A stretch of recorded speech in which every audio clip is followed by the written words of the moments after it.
Climate resilience in London is a big challenge because we know that it impacts so much of our vulnerable communities. It's an issue of social justice and it's an issue of racial justice.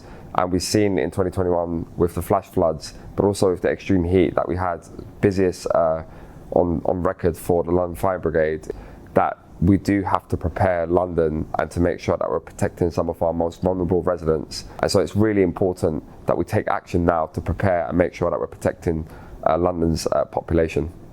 We can only achieve to protect our city and to make sure that we're resilient by working together. My job is to get out there as much as possible, to meet as many of you as possible, to hear your ideas. We don't have all of the ideas. We need you to really help support us in making sure that London is resilient.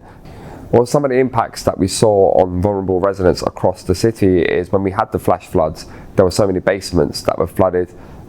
Fortunately, we didn't have any casualties that resulted from that.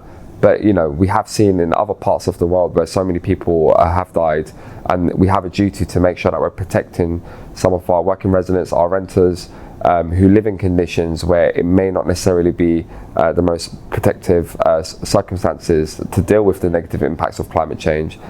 At the core of our climate action, we really want to make sure that residents and communities across London are really centred at the heart of that their voices filter right through the Mayor's mission to respond to climate change. And I'm really looking forward to working with Londoners over the next few years to make sure that we're delivering on the Mayor's priorities, but also Londoners' priorities.